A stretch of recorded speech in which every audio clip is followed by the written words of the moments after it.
Hello, my magical and wonderful friends. Welcome to Whispering Wilds. I'm Carissa Blackwood, and this video is all about creating a magical winter altar.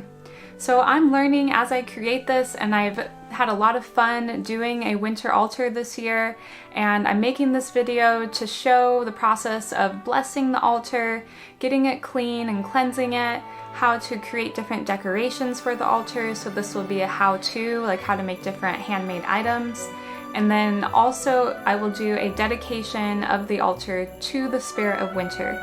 So we'll go through that process, and I just encourage you to think of your own ideas, the creative things that you want to do for your altar. It may not be the exact same thing that I'm doing, but I'm really hoping that this video will just be an inspiration for how to go through that process, and you could even create some of the things that I'll show you how to do in the video.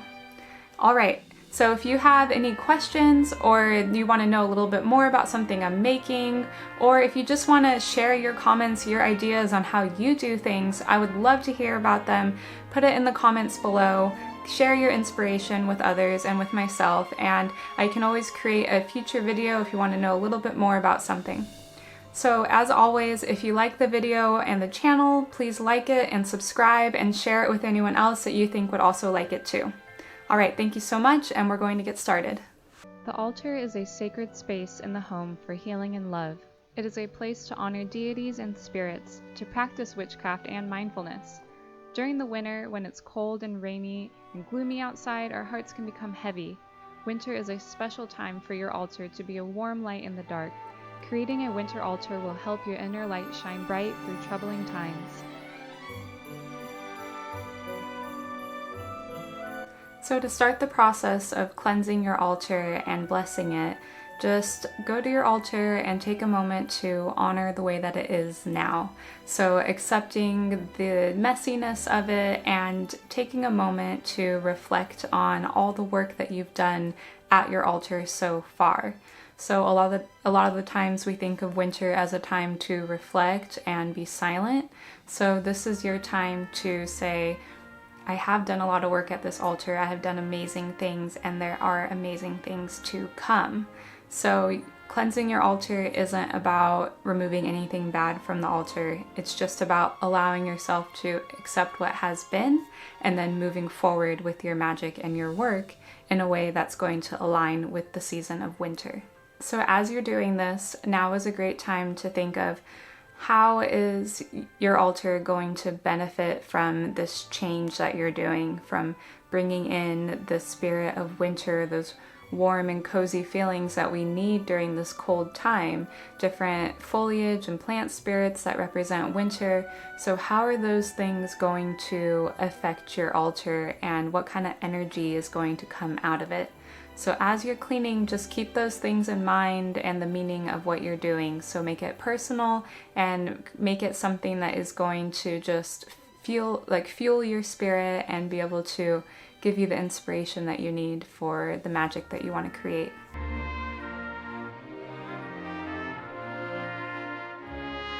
So once your altar is all clean and the physical part of it is cleansed, you can start by doing a blessing or a spiritual cleansing of the altar that will align it with the spirit of winter.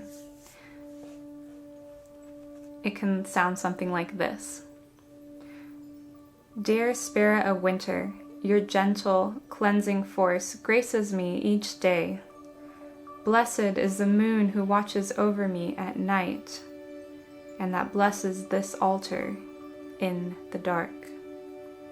With this salt I honor the stability of the earth. With this incense cedar I honor the vitality of life. With this cinnamon I honor the warmth of the returning sun. May this altar be cleansed and blessed.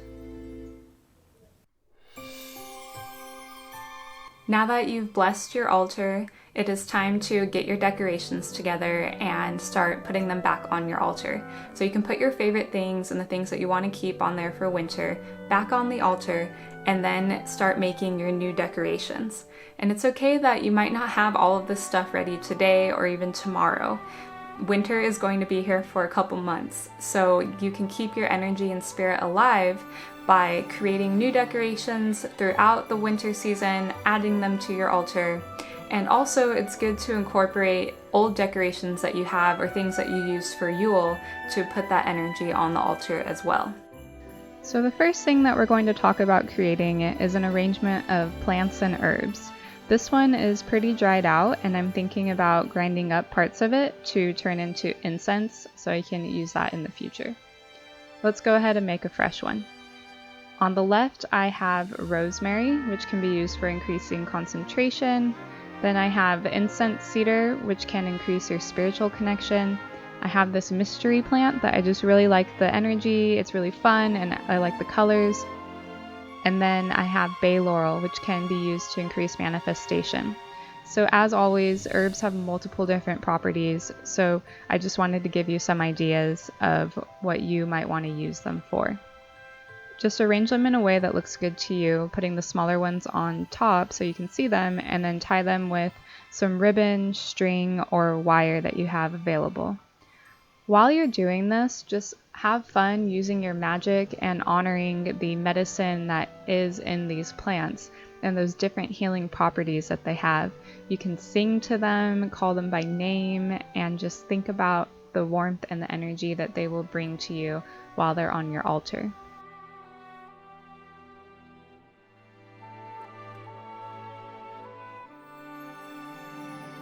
To help them stand up, find some styrofoam or a box or some cloth that you have lying around. I use styrofoam to just poke a hole in it, and I'm going to put one of the stems through it, and that way it will give it some support so I can place it and wedge it back into my altar. So just be creative and use whatever you have lying around. Another great loving energy to work with are spices, like star anise for inner beauty, and clove for love, and cinnamon for strength. And then you could even use nuts like hazelnuts for storing hope and your wishes. So these you can use to create a wonderful little sachet out of. And if you don't have any sachets laying around the house, you can create one. I found some ribbon and I just did some knot magic to imbue it with love and hope and that winter spirit that I really wanted to bring to life, and it smells really good. So again, the hazelnuts can be used for storing your wishes. You can paint on them, tie some knots around them and hang them from your altar. And pine cones are something that really represent that winter season, and you can use them to put your wishes into, and you can wish for the things that are going to bring you hope and love. And if you need help overcoming something, you can continually return to your altar and write your wish down, pour some wax on the paper, and put a little sigil or initials. And you just roll it up while thinking about your wish coming true and what that feels like. And then you just store it in your pine cone, and it will be there all winter long, and you can come back and add more wishes. So it's a way to create a practice on your altar. Use other decorations like this Yule goat that my husband made. It was his first time and he had a lot of fun. So just put anything that inspires winter to you. Even artwork like poetry and prayers, things that are going to support you and give you that feeling of warmth. So once you feel like you and your altar are ready, you can do a dedication to winter. So this is blessing the altar and aligning it with your hopes and dreams for winter and the way that you honor the season. It can sound something like this. This altar has been blessed. In the night may it be a place of rest for loving spirits and bring healing to this home. In the day may it shine with the warmth of the plant spirits that grace it. So it may be.